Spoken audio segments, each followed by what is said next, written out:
గణాధిపతయే నమః. సదాశివసమారంభాం శంకరాచార్యమధ్యమాం అస్మదాచార్యపర్యంతాం వందే గురుపరంపరాం.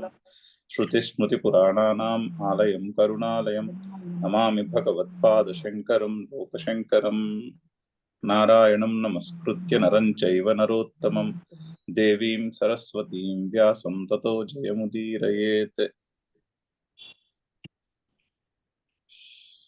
జయ గురుదేవ్.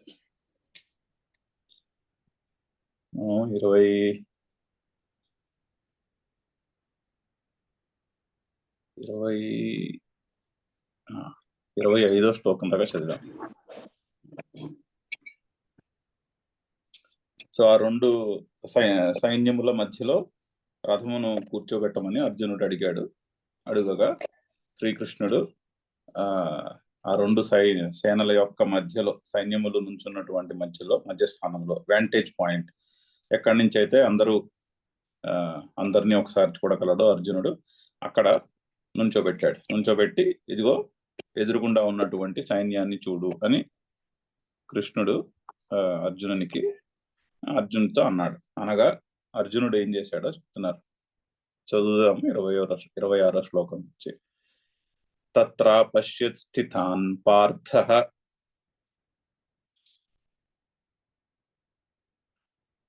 పితॄనత పితామహాన్ ఆచార్యాన్ మాతులాన్ భ్రాతॄన్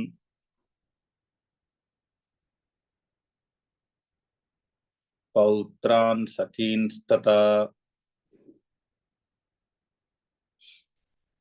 స్వశురాన్ సుహృదశ్చైవ సేనయోరుభయోరపి. సో అథ రెండో లైన్ లో లాస్ట్ లో ఉంది అథ అని. అథ అప్పుడు అలా ఆయన శ్రీకృష్ణుడు రథాన్ని రెండు సేనల మధ్యలోని నుంచోపెట్టగా అథ అప్పుడు ఆ పిమ్మట సేనయోరుభయోరపి, సేనయోహో ఉభయోహో అపి, రెండు సైన్యముల యందును కూడా అని అర్థం. రెండిటినందు కూడా, రెండు సైన్యముల యందు కూడా పార్థః అర్జునుడు అపశ్యత్ చూచెను. తత్ర అపశ్యత్ ఏమిటి చూచెను? స్థితాన్ అపశ్యత్. అక్కడ రెండు సేనల యందును కూడా నుంచుని ఉన్నవారిని చూశారు. అంటే ఎవరెవరిని చూశాడో చెప్తున్నాడు లెక్క. లిస్ట్ ఉంది. పితృన్ అంటే తండ్రులను, పితామహాన్ అంటే పితామహులను, ఆచార్యులను అంటే అర్జునుడికి ఆచార్యులను, మాతులాన్ అంటే మేనమామలను, ఇంకా ఎవరిని చూశాడు? భ్రాతృన్ అంటే సోదరులను, పౌత్రాన్ అంటే మనమలు, పిల్లలు, మనమలను, పుత్రులు, పౌత్రులు. తర్వాత సఖీన్ అంటే స్నేహితులు. అటు ఇటు కూడా బోళ్ళంత మంది స్నేహితులు కనిపించారు. అంతేగాక శ్వశురాన్ అంటే అల్లుడు. శ్వశు అంటే సుహృద అంటే ఫ్రెండ్స్, మంచి హృదయం కలిగినటువంటి వారు అంటే ఫ్రెండ్స్ అని అర్థం. వాళ్ళందరినీ కూడా రెండు సేనల యందును కూడా వీళ్ళందరినీ చూచాను. అంటే బంధువులను అందరినీ కూడా ఇరువైపులా, రెండు సైన్యముల పక్షంలోనూ కూడా, అంటే వాళ్ళందరూ కజిన్సే కదా, రెండు సైన్యముల్లోనూ కూడా, అటు కౌరవుల వైపు ఇటు పాండవుల వైపు, రెండు వైపులో కూడా బోల్డంత మంది బంధువులను ఆయన చూచెను. తండ్రులను, పితామహులను, ఆచార్యులను, మేనమామలను, సోదరులు, మనమలు, అల్లుళ్ళు, ఇంకా వేరే బోల్డంత మంది వాళ్ళ ఫ్రెండ్స్, వీళ్ళందరూ కూడా స్నేహితులు, అందరూ కూడా రెండు సైన్యములు యందు కూడా ఆయనకి ఎదురుకుండా బంధువులందరూ కనిపించారు. అంటే కనిపించగా ఆయన హృదయం కాస్త కరిగిపోయినది. అంటే డౌట్ వచ్చిందనమాట. అక్కడ దాకా వచ్చాక ఈ యుద్ధం ఎందుకు చేయాలి అన్నటువంటి క్వశ్చన్ వస్తోంది మనసులో. అప్పటిదాకా మరి కొన్ని సంవత్సరాలుగా యుద్ధం గురించి ప్రిపేర్ అవుతున్నారు వాళ్ళు. ఇది ఎవెన్చువల్లీ యుద్ధము జరిగి తీరుతుందని కొన్ని సంవత్సరాలుగా ప్రిపేర్ అవుతున్నాడు. అర్జునుడికి ఏం తెలియని విషయం కాదుగా. కానీ అక్కడికి వచ్చినప్పుడు ఒక్కసారిగా ఆయనకి బోళ్ళంత మోహము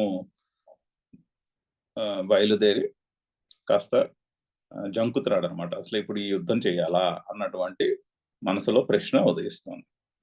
ఉదయించి అర్జునుడు ఏం చేశాడో అక్కడ వర్ణిస్తున్నారు. ఒకసారి మళ్ళీ ఈ శ్లోకం చదివేసి అప్పుడు నెక్స్ట్ శ్లోకానికి వెళ్దాం. తత్ర పశ్యత్ స్థితాన్ పార్థః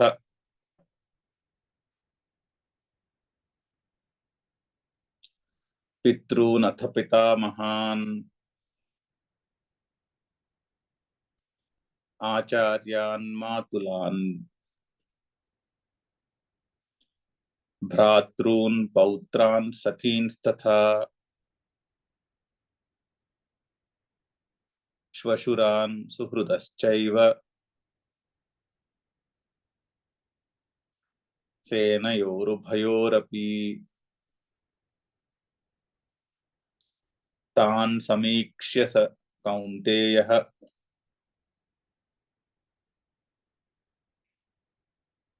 సర్వాన్ బంధూనవస్థితాన్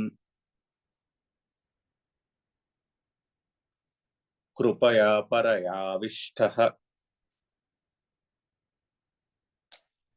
విషీదన్నిదమబ్రవీత్.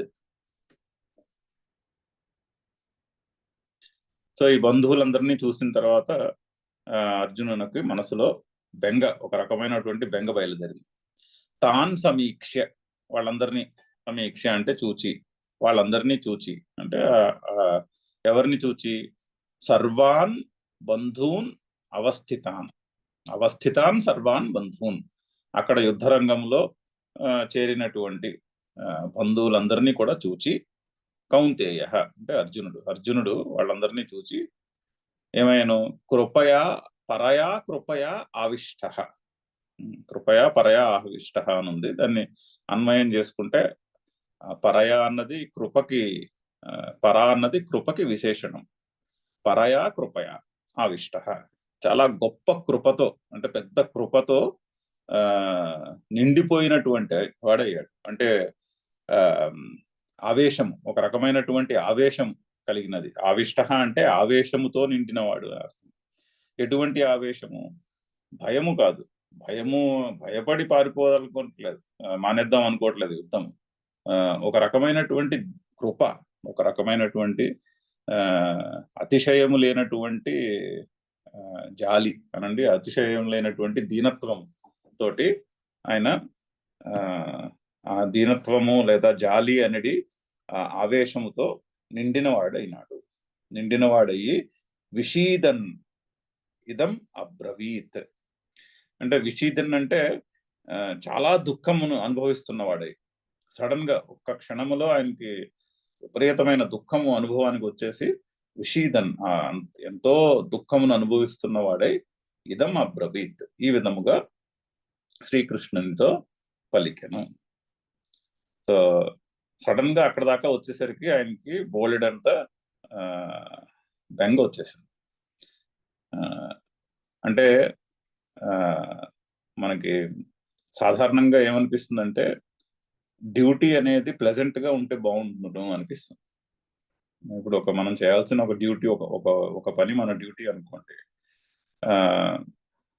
అంటే ఒక అన్సెట్ ఎక్స్పెక్టేషన్ ఉంటుంది బుర్రలో, సబ్ కాన్షియస్ ఎక్స్పెక్టేషన్ ఏంటంటే నాకున్న డ్యూటీ, నా కర్తవ్యము అంత హాయిని కలిగించేదిగా ఉంటే, ఆనందాన్ని కలిగించేదిగా ఉంటే ఎంత బాగుంటుందో అన్నటువంటి ఒక ఎక్స్పెక్టేషన్ ఉంటుంది అందరికీ సాధారణంగా. అది ఒక రకమైనటువంటి అజ్ఞానమే కదా. డ్యూటీ అనేది డ్యూటీనే, డ్యూటీ చేయవలసినటువంటి డ్యూటీ నాకు నచ్చితేనే నేను డ్యూటీ చేస్తాను అనుకుంటే కుదరదు. అది మన అందరికీ అనుభవంలో ఉన్న విషయమే కదా. కాకపోతే అటువంటి ఎక్స్పెక్టేషన్ ఒకటి ఉంటుంది. అర్జునుడికి కూడా, అర్జునుడు అంతటి గొప్ప యోధుడు, అంత గొప్పటి వీరుడికి కూడా అక్కడికి వచ్చేసరికి ఆ క్షణంలో అటువంటి ఆ మనసులో ఉన్నటువంటి ఒక డ్యూటీ అంటే కొంచెం ప్లెజెంట్ గా ఉండాలి కదా, ఇలా ఇంత కష్టంగా ఎందుకు ఉండాలి డ్యూటీ అనేది అని ఒక రకమైనటువంటి ఏంటంటే దీనత్వం అనండి, ఒక రకమైనటువంటి కృప అనండి, అది బయలుదేరింది మనసులో బయలుదేరి దాని కారణంగా గొప్ప శోకాన్ని అనుభవిస్తున్నాడు ఆ క్షణంలో. ఆయన ఒక ఇల్లాజికల్ ఎక్స్పెక్టేషన్ మనసులో ఉన్నటువంటి నా డ్యూటీ చాలా దాన్ని ఏమంటారు, చాలా ప్లెజెంట్ గా ఉండాలి అన్నటువంటి అంటే ఏంటో భావం.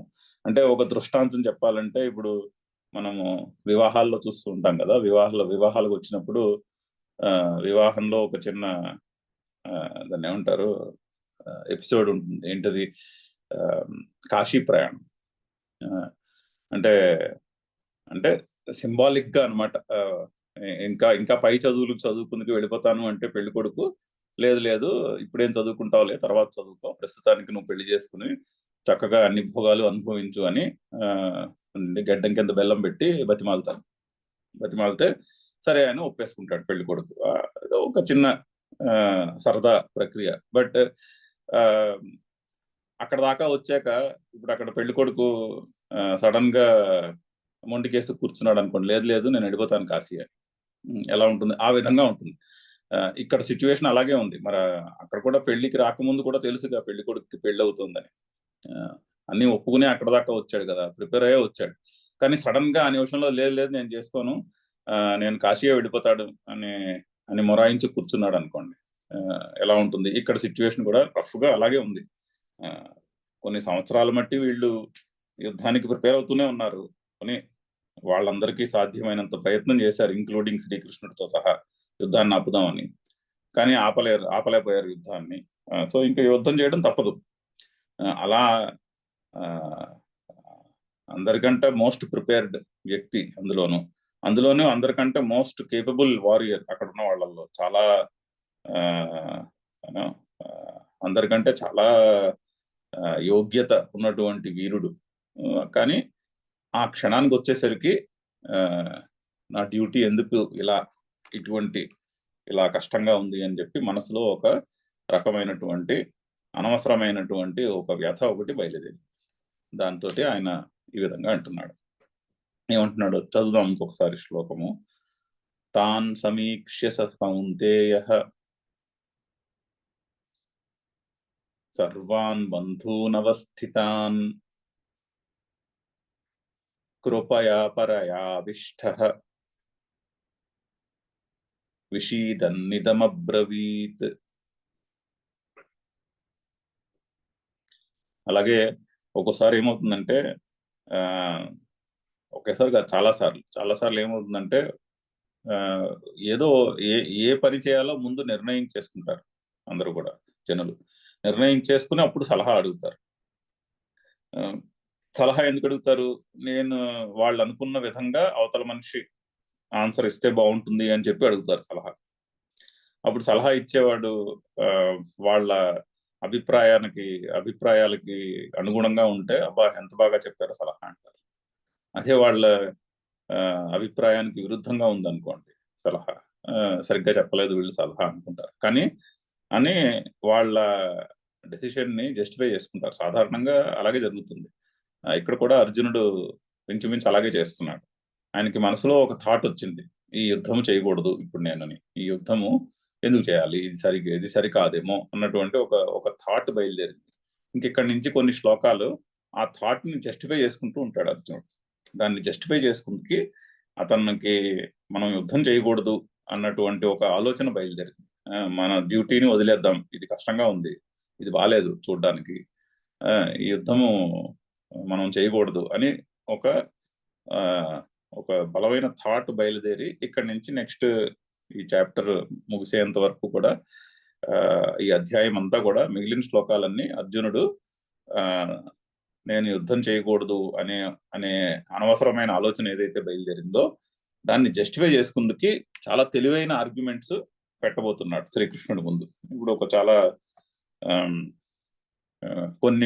చాలా వరకు అయ్యో చాలా కరెక్ట్ గానే మాట్లాడుతున్నాడు కదా అర్జునుడు అని అనిపించేటట్టు ఉంటాయి.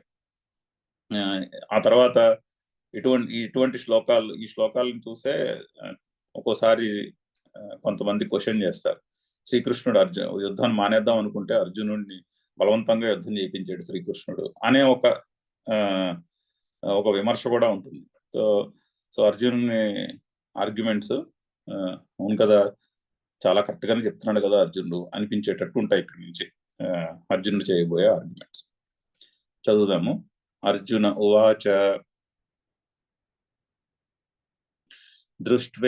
దృష్ట్వేమం స్వజనం కృష్ణ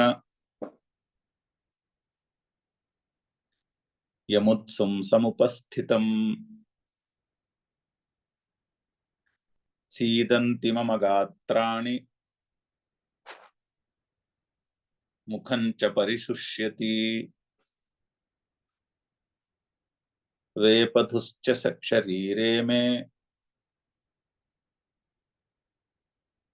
రోమహర్షశ్చ జాయతే.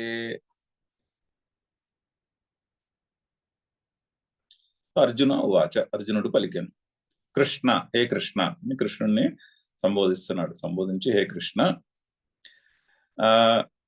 ఇమం స్వజనం యం ఉత్సుం సముపస్థితం దృష్ట్వా. అంటే యం ఉత్సుం అంటే యుద్ధము చేయుటకు సంసిద్ధులై సముపస్థితం ఇక్కడ చేరినటువంటి ఇమం స్వజనం ఈ స్వజనులందరినీ దృష్ట్వా చూచి, ఈ స్వజనులందరినీ చూచి అంటున్నాడు. అంటే నా వాళ్ళనందరినీ చూడండి, అక్కడ మమకారం బయలుదేరుతుంది. స్వజనులు అక్కడ ఇంపార్టెంట్ ఫ్రేజ్. అంటే తన వాళ్ళు కాకపోతే యుద్ధం చేసినా పర్వాలేదు, కానీ అక్కడ తన వాళ్లతో యుద్ధం చేయాల్సి వస్తుంది అనేటటువంటి ఈ స్వజనం అనే మాట రిపీట్ చేస్తాడు కొన్నిసార్లు అర్జునుడు. అంటే ఏంటి, నా వాళ్లతో యుద్ధం చేయడం నచ్చట్లేదు. అక్కడ యుద్ధము నచ్చకపోవట కాదు, యుద్ధము యొక్క ఏమంటారు, యుద్ధము యొక్క అవసరాన్ని ఖండించటలేదు అక్కడ అర్జునుడు. నా వాళ్లతో యుద్ధము అన్నది పట్టుకున్నాడు. సో నా వాళ్లతో యుద్ధం చేయడం ఏమిటి అని అడుగుతున్నాడు అనమాట. సో యం ఉత్సుం సముపస్థితం, యుద్ధానికి చేరినటువంటి ఇమం స్వజనం, ఈ స్వజనులను చూసి ఏమన్నాడు, మమ గాత్రాణి సీదంతి. అంటే ఆయనకి గాత్రాణి అంటే వాయిస్, మాట సీదంతి బలహీనంగా అయిపోతుంది, మాట రావట్లేదు. ఆ శోకానికి, లోపల పుడుతున్నటువంటి శోకానికి ఆయనకి ఆ కృపయా పరయావిష్ట అంటున్నాడు కదా, ఓల్డంత దీనత్వము కదా, జాలితోటి అంటే ఎంగల్ఫ్డ్ అనమాట. ఆ ఆవేశంతో నిండిపోయిన వాడు, అతనికి నా మాట రావట్లేదు అంటున్నాడు. నా మాట బలంగా గట్టిగా మాట్లాడలేకపోతున్నాను అంటున్నాడు. ముఖం పరిశుష్యతి.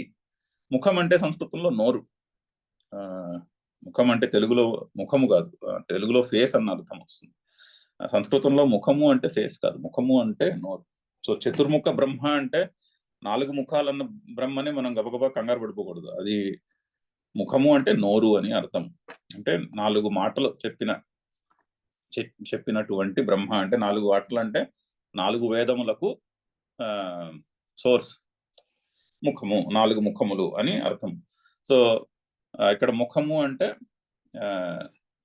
నోరు, అంటే గొంతు, మాట రావడానికి. మాట ఎందుకు రావట్లేదు, మాట బలహీనం అయిపోతుంది, ఎందుకంటే గొంతు ఎండిపోయింది. పుడుతున్నటువంటి శోకానికి నా గొంతు ఎండిపోతుంది. మే శరీరే వేపతుహు చ, నా శరీరంలో కంపము అంటే వణుకు పుడుతుంది.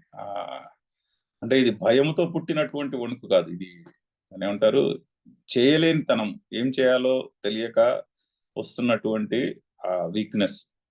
అందులోంచి దానివల్ల నాకు వణుకు పుడుతున్నది. రోమహర్ష చ జాయతే. రోమహర్షము అంటే ఏమంటారు, గూస్ బంప్స్ అంటాం ఇంగ్లీష్ లో. అటువంటి రోమహర్షము కూడా పుడుతున్నది. అంటే ఒక రకమైనటువంటి కంపము కంపము పుడుతున్నది. దాని తెలుగులో ఏమంటాము? రోమహర్ష అంటే గూస్ బంప్స్ వస్తున్నట్టు అనిపిస్తుంది. ఆ విధమైనటువంటి దాని ఏమంటారు భావాలు వ్యక్తమవుతున్నాయి అని శ్రీకృష్ణుడికి చెప్తున్నాడు. చదువుతాము మరి శ్లోకము. దృష్ట్వేమం స్వజనం కృష్ణ యముత్సుం సముపస్థితం సీదంతి మమ గాత్రాణి ముఖం చ పరిశుష్యతి వేపతుశ్చ శరీరే మే రోమహర్షశ్చ జాయతే.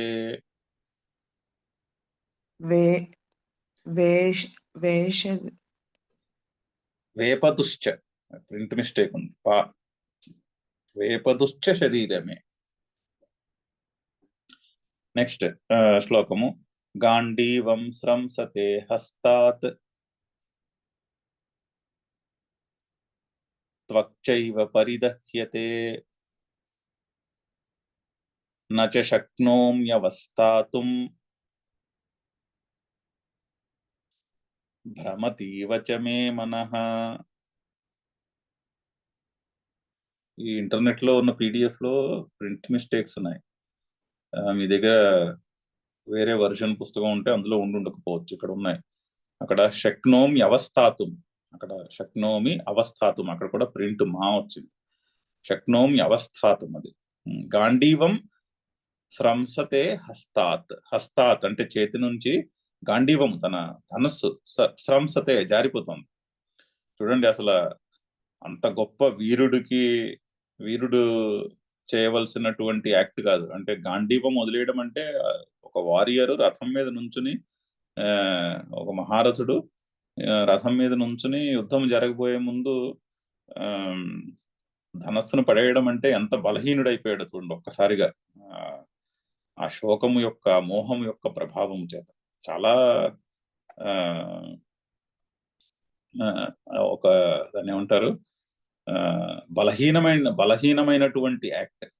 అంటే కృష్ణుణ్ణి ఇంక ఏ విధంగా అయినా కృష్ణుడిని మనం యుద్ధం చేయకుండా వెళ్ళిపోవడానికి కన్విన్స్ చేయాలి అనేటువంటి ఒక నిశ్చయంతో ఆయన తన ఆవేదనను తెలుపుకుందుకు ట్రై చేస్తున్నాడు అనమాట. చాలా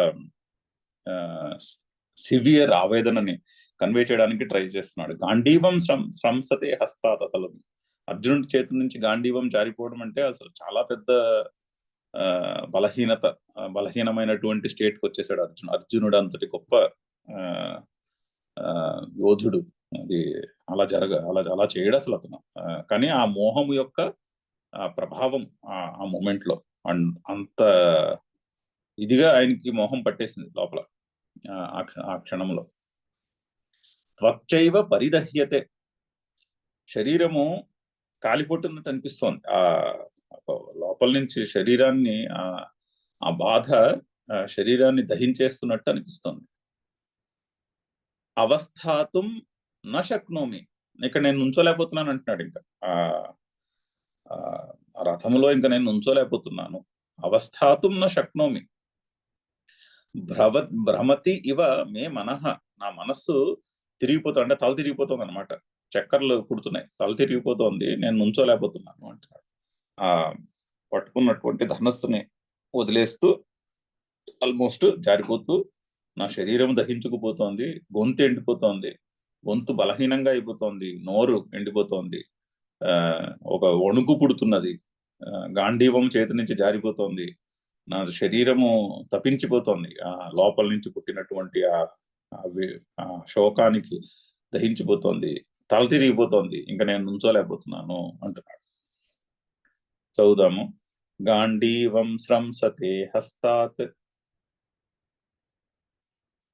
త్వక్చైవ పరిదహ్యతే న చ శక్నోమ్యవస్థాతుం భ్రమతీవ చ మే మనః. ఎత్ర యోగేశ్వర కృష్ణః ఎత్ర పార్థో ధనుర్ధరః అన్నారు.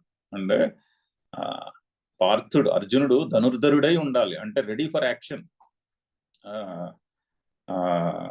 బుద్ధి పరమాత్మ చేతిలో ఉండి కృష్ణుడి వలె సారథి అయి బుద్ధి మంచి పదునైన బుద్ధి ఉండి ఎత్ర పార్థో ధనుర్ధర, ఎక్కడైతే అర్జునుడు ధనుర్ధరుడై ఉంటాడు. ధనుర్ధరుడై ఉండడం అంటే ready for act, ready to act అనమాట.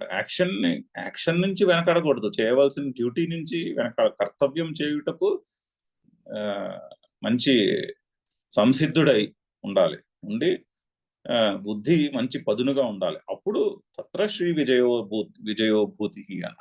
సో ఆ విధంగా లేదు ఇక్కడ. కానీ అక్కడ చెప్పినటువంటి చక్కని అర్థానికి కంప్లీట్లీ ఆపోజిట్. ఆ చేతిలోంచి ధనస్సే జారిపోతుంది. అంటే అసలు ఇంకా నేను యాక్ట్ చేయను, నేను ఈ చేయవలసిన పని వదిలేసి పారిపోతాను అనే స్టేజ్కి వచ్చేసాడు అర్జునుడు.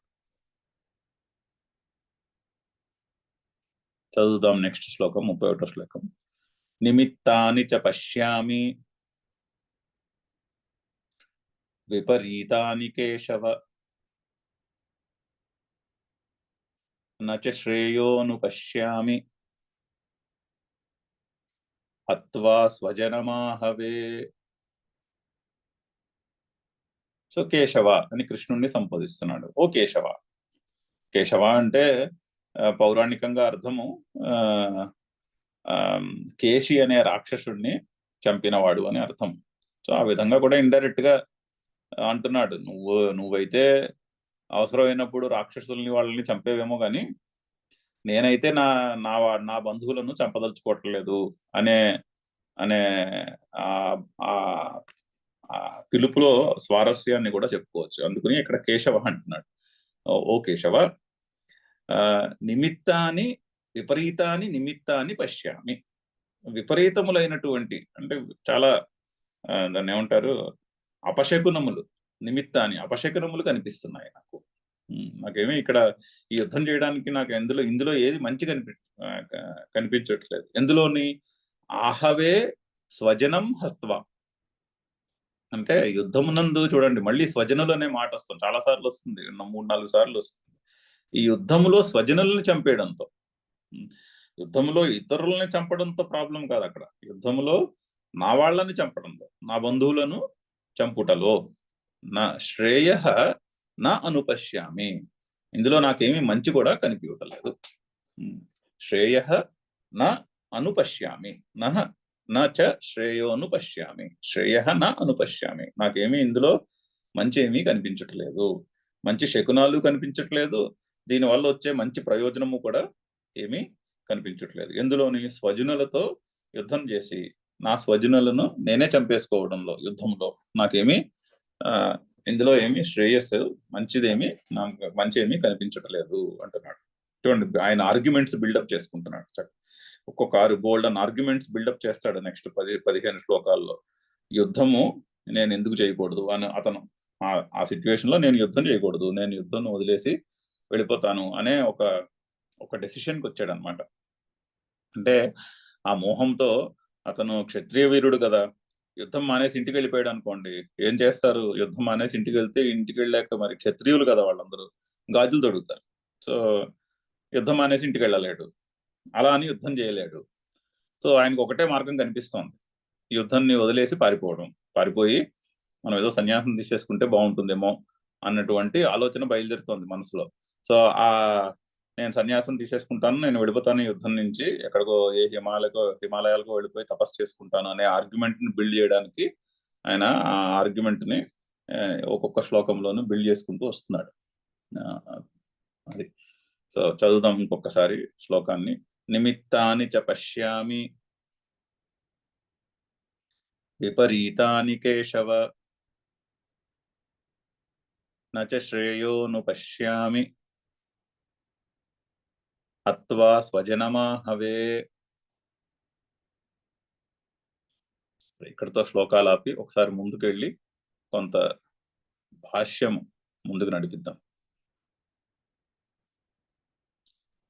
సో భాష్యంలో శంకర్లు, అంటే సంబంధ భాష్యము అంటాం దీన్ని, అంటే శంకర్లు యొక్క దాన్ని ఏమంటారు, గీత, అసలు గీత అనగా భగవద్గీత ఏమిటి, భగవద్గీతలో చెప్పబడినటువంటి విషయం ఏమిటి, ఈ విషయము తెలుసుకున్నట వల్ల వచ్చినటువంటి ప్రయోజనం ఏమిటి అన్నది చెప్తున్నారు.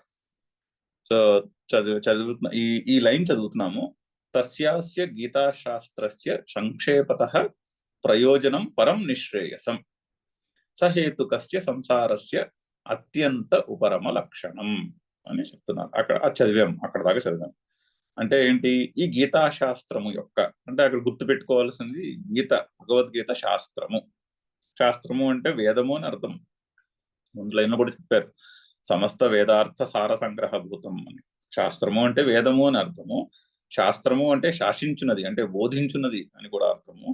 శాస్త్రము అంటే బోధించున్నది, శాసించేది. శాసించేది అంటే ఆర్డర్ చేస్తున్నాను, నువ్వు ఇలా నియమిస్తుంది, నువ్వు ఇలా చేయి, నువ్వు ఇలా చేయకు అని కూడా చెప్పేది. ఆ మూడింటిని కూడా శాస్త్రము అంటారు.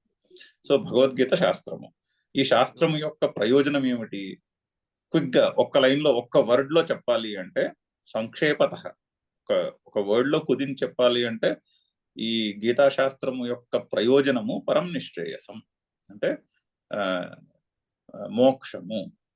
శ్రేయస్సు అన్న పదమునకు నిశ్రేయస్సు అంటే మోక్షము అని అర్థము. అంటే దుఃఖము యొక్క పరిపూర్ణమైనటువంటి రిమూవల్, పరిపూర్ణముగా దుఃఖము తొలగిపోవుట, అది నిశ్రేయసం అనక, మోక్షం అనక. దాన్నే ఆయన ఎక్స్ప్లెయిన్ చేస్తున్నారు. ఆ నిశ్రేయసానికి డెఫినేషన్ ఇచ్చారు, సంసారస్య అత్యంత ఉపరమ లక్షణం. ఈ సంసారము పూర్తిగా ఉపశమించుట. అంటే సంసారము అంటే తెలుగులో వ్యావహారికంగా ఉన్నటువంటి ఫ్యామిలీ అని అర్థం కాదు, భార్యాభర్తలు పిల్లలు, అది కాదు ఇక్కడ సంసారం అంటే. అలా వాడతాం మన తెలుగులో. సంసారము అంటే నిత్యము ప్రవహిస్తున్నటువంటి సుఖ దుఃఖముల యొక్క ప్రవాహం, దానికి సంసారం అని పేరు. అది ఆ సంసారము తొలగిపోవుట. ఏ విధంగా తొలగిపోవుట? ఏదో టెంపరీగా కాదు. టెంపరీగా మనం ఏదైనా ఒక ఇంట్రెస్టింగ్ యాక్టివిటీలో ఇన్వాల్వ్ అయినప్పుడు కూడా టెంపరీగా సుఖ దుఃఖాలు ఉండవు. మంచి సినిమా చూస్తున్నప్పుడు ఆ సుఖ దుఃఖాలు ఉండవు, ఆ సినిమాలో లీనమై ఉంటారు. లేదా మీకు నచ్చిన పని చేస్తున్నప్పుడు ఆ పనిలో లీనమై ఉంటారు, అప్పుడు సుఖ దుఃఖాలు ఉండవు. అలా కాదు, సహేతుకస్య, ఆ సుఖ దుఃఖములకు బీజముతో సహా కంప్లీట్ గా సుఖ దుఃఖములు తొలగిపోవుట. అయితే చూడండి, నెక్స్ట్ చాలా అసలు గీత యొక్క ఇన్స్ట్రక్షన్ అంతా అక్కడ ఒక చిన్న లైన్ లో కుదించి పెట్టారు. అది ఎలా కలుగుతుంది ఆ మోక్షము అంటే, తచ్చ సర్వకర్మ సన్యాస పూర్వకాత్ ఆత్మజ్ఞాన నిష్ఠారూపాత్ ధర్మాత్ భవతి. ఒక చిన్న వాక్యంలో గీత యొక్క ఇన్స్ట్రక్షన్ అంతా కుదించి పెట్టేసి, గీత చెప్తున్నటువంటి సాధనం అంటే ప్రయోజనమైనటువంటి పరం నిశ్రేయసం, అంటే సంసారం యొక్క అత్యంత ఉపరము, కంప్లీట్ పరిపూర్ణమైనటువంటి రిమూవల్, దుఃఖం యొక్క కంప్లీట్ రిమూవల్ ఎలా జరుగుతుంది? సర్వకర్మ సన్యాస పూర్వకాత్ ఆత్మజ్ఞాన నిష్ఠారూపాత్ ధర్మాత్ భవతి. అది ఎటువంటి పాత్? అది ఆ పాత్, దానికి పాత్ ఏంటంటే ఆత్మజ్ఞాన నిష్ఠ. ఆత్మజ్ఞానంలో నిష్ఠులై ఉండాలి. 24 గంటలు ఆత్మజ్ఞానంలో నిలిచి ఉండగలగాలి. అది ఎప్పుడు సంభవము?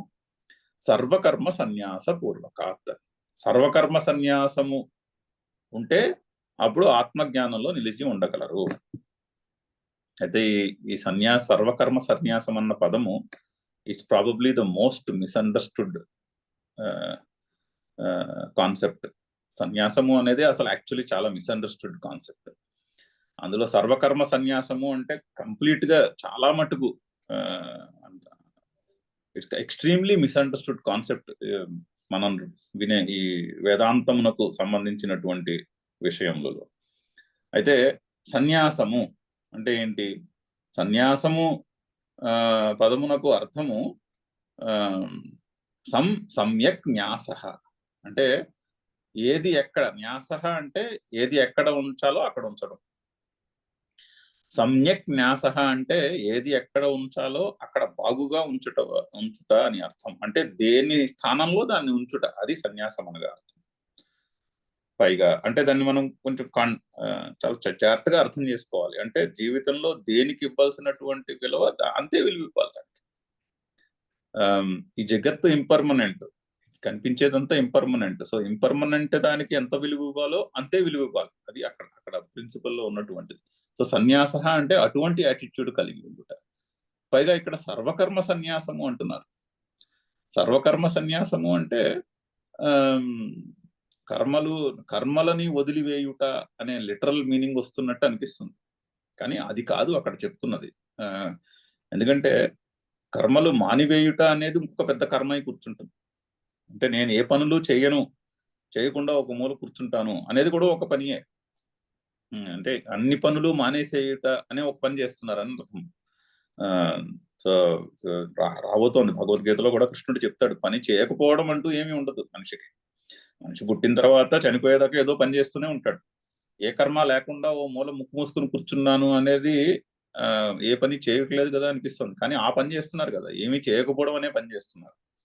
అది కాదు అక్కడ సర్వకర్మ సన్యాసము అంటే అన్ని యాక్టివిటీస్ బంద్ చేసేసుకుని కూర్చోవటం అని కాదు అర్థము. సర్వకర్మ సన్యాసము అంటే కర్మలో 2 అంశాలు ఉంటాయి. కర్తృత్వం ఉంటుంది, భోక్తృత్వము ఉంటుంది. అంటే నేను చేస్తున్నాను అనే భావం ఉంటుంది. నేను చేయుట వలన ఆ చేస్తున్న పని యొక్క ఫలమును నేను అనుభవిస్తున్నాను అనే ఒక భావం ఉంటుంది. ఇప్పుడు నేను భగవద్గీత చదువుతున్నాను కాబట్టి నాకు ఏదో కాస్త ఉపశమనం కలుగుతుంది, ఏదో పుణ్యము కలుగుతుంది అనే ఒక భావం ఉంటుంది. నేను ఏదో మంచి పని చేస్తుంటే ఆ మంచి పనికి ఒక మంచి ఫలము కలుగుతుంది.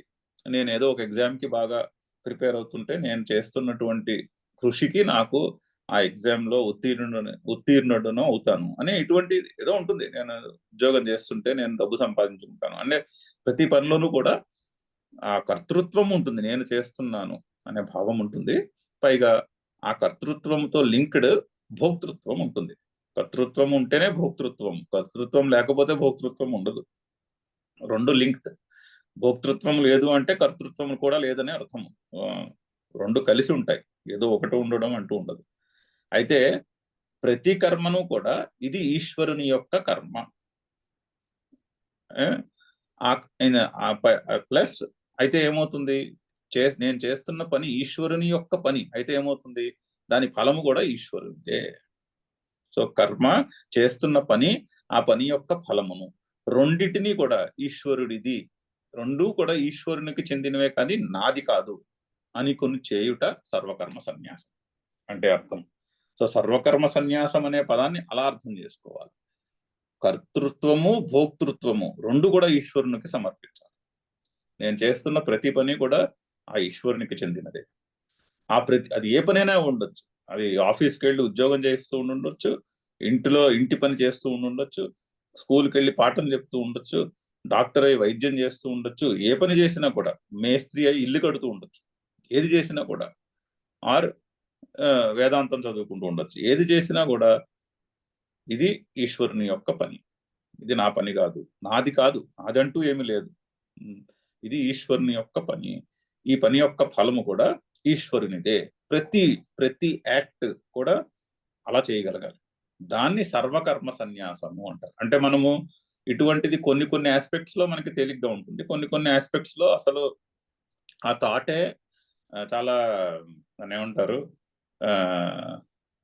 ఆ థాటే నప్పదు, మనసుకి ఒప్పదు అసలు. మనసు ఆ థాట్కి కొన్ని విషయాల్లో తేలిగ్గా జరుగుతుంది. అలా కొన్నిట్లో చేయుట కాదు సర్వకర్మ సన్యాసం అంటున్నారు. అన్ని పనులు కూడా ఈశ్వరుని పనులు. అన్ని పనులని కూడా ఈశ్వరుని పనులు కాబట్టి ఆ పనుల వల్ల వచ్చే ఫలములు కూడా ఈశ్వరుడివే అనే ఒక సమర్పణ భావంతో అలా చేయడం వల్ల ఏమవుతుందంటే, ఇది ఈశ్వరుని పని అంటే నిజంగా కొంచెం భక్తి అనేది ఉంటే, ఈశ్వరుని పని అన్నప్పుడు కొంచెం జాగ్రత్తగా చేస్తాం ప్రతి పని. మరి సో అలాగ ప్రతి పని ఈశ్వరుని పనియే అని అనుకొని చేయుట సర్వకర్మ సన్యాసము. సో ఆ సర్వకర్మ సన్యాసము ముందుండాలి.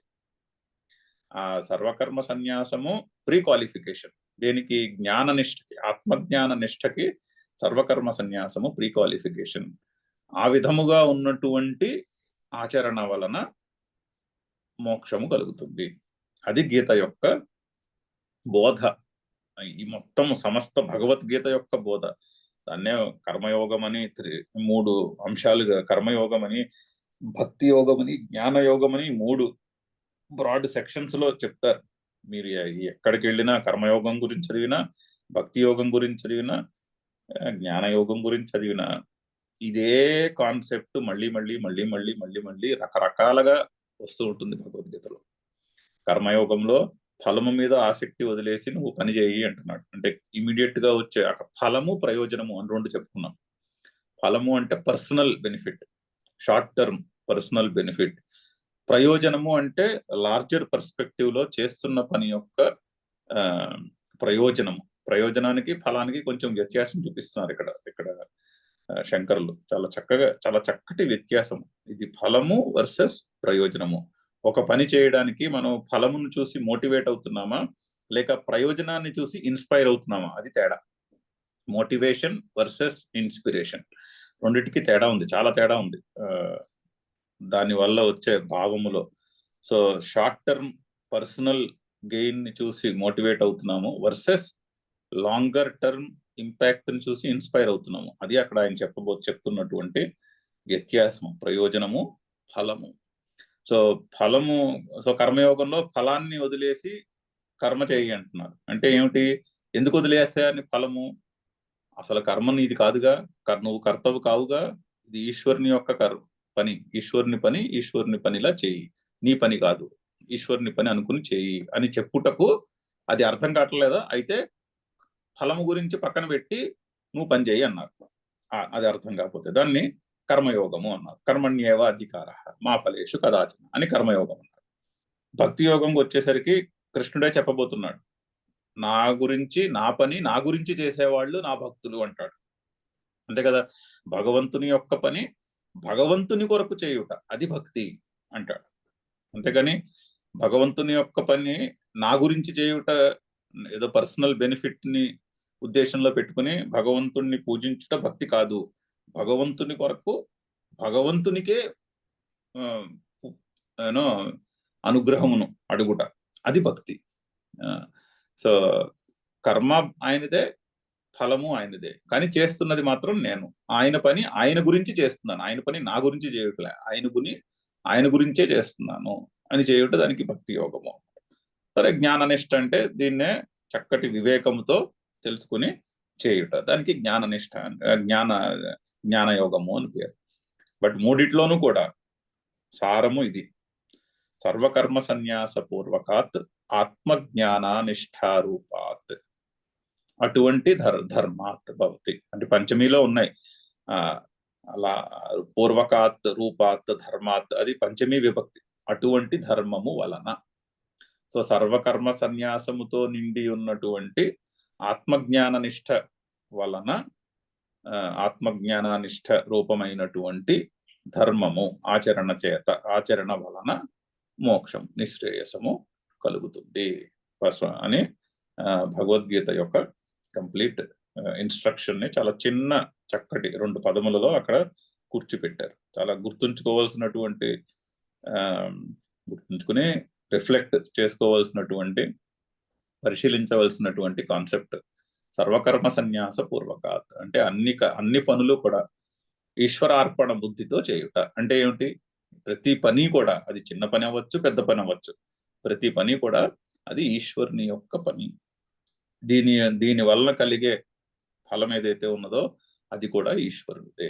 సో కర్తృత్వ భోక్తృత్వములు 2 కూడా ఈశ్వరునికి సమర్పించి చేయుట, అది సన్యాసం అంటే అర్థం. సర్వకర్మ సన్యాస రూపాత్ అంటే అన్ని పనులు అలా చేయగలరు. అప్పుడు ఆత్మజ్ఞాన నిష్టకి అధికారము కలుగుతుంది. ఏ విధంగా కలుగుతుందో కూడా చెప్తారు నెక్స్ట్. అలా చేయడం వల్ల ఆత్మజ్ఞాన నిష్టకు ఎందుకు ఆత్మజ్ఞాన నిష్టకు సర్వకర్మ సన్యాసము అనే యాటిట్యూడ్ ప్రీ కండిషన్ అని కూడా నెక్స్ట్ పారాగ్రాఫ్ లో చెప్తున్నారు, ఎక్స్ప్లెయిన్ చేస్తారు. అండ్ భగవద్గీతలో అంతా కూడా ఇదే ఎక్స్ప్లెనేషన్ మళ్ళీ మళ్ళీ వస్తూ ఉంటుంది. చదువుదాం ఒకసారి ఆ వాక్యాన్ని. తచ్చ సర్వకర్మ సన్యాస పూర్వకాత్ ఆత్మజ్ఞానానిష్టారూపాత్ ధర్మాత్ భవతి. అంటే కర్మ జ్ఞానమునకు సాధనమా కాదా అన్న ప్రశ్నకు సమాధానం ఇది. కర్మ జ్ఞానానికి సాధనం ఎప్పుడవుతుంది అంటే సర్వకర్మ సన్యాసము అనేటటువంటి దృక్పథముతో చేసినప్పుడు కర్మ జ్ఞానమునకు సాధనం అవుతుంది. సర్వకర్మ సన్యాసము అంటే ఈశ్వరార్పణ బుద్ధి తోటి, అంటే ప్రతి పని కూడా ఈశ్వరుని యొక్క పని, ఈశ్వరుని గురించే చేస్తున్నాను అనే యాటిట్యూడ్ తో ప్రతి పని చేయగలిగినప్పుడు ఆ చేసే పని ఏదైనా సరే అది జ్ఞానమునకు సాధనం అవుతుంది, అంటే జ్ఞానమునకు దారి తీస్తుంది ఆ పని. కోరికతో చేసే పని ఏదైనా కూడా అది రిలీజియస్ యాక్టివిటీ అయి ఉండొచ్చు, స్పిరిచువల్ యాక్టివిటీ అయి ఉండొచ్చు, ఆర్ మెటీరియల్ యాక్టివిటీ అయి ఉండొచ్చు. కోరిక అనేది ఉంటే, అందులో ఫలాశక్తి అనేది ఉంటే అది జ్ఞానమునకు తోడ్పడదు. ఫలముతో ఫలాభిశక్తితో ఉన్నటువంటి ఫలమునందు ఆసక్తితో ఉన్నటువంటి కర్మ ఏదైనా సరే అది religious, spiritual or social service అయి ఉండొచ్చు, ఆర్ ఏదైనా సరే మెటీరియలిస్టిక్ వర్క్ అయి ఉండొచ్చు, ఏదైనా సరే అది జ్ఞానమునకు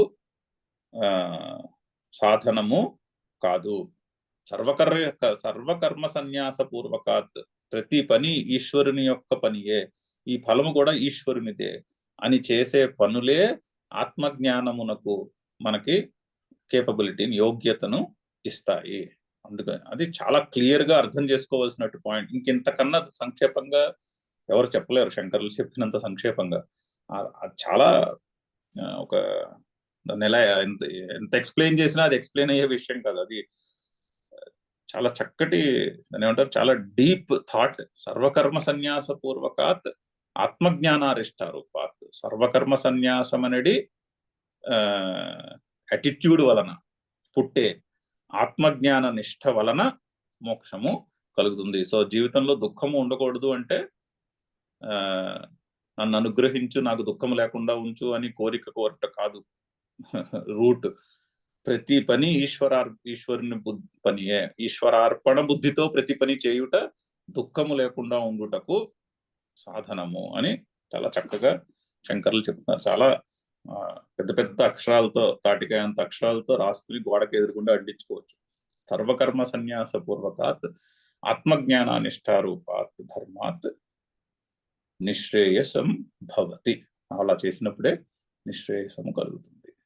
సరే, ఇక్కడితో ఈరోజు కాపుదాము. ఓం పూర్ణమద పూర్ణమిదం పూర్ణాత్ పూర్ణముదచ్యతే పూర్ణస్య పూర్ణమాదాయ పూర్ణమేవావశిష్యతే. ఓం శాంతి శాంతి శాంతి. హరి ఓం. జై గురుదేవ్. Any questions, comments?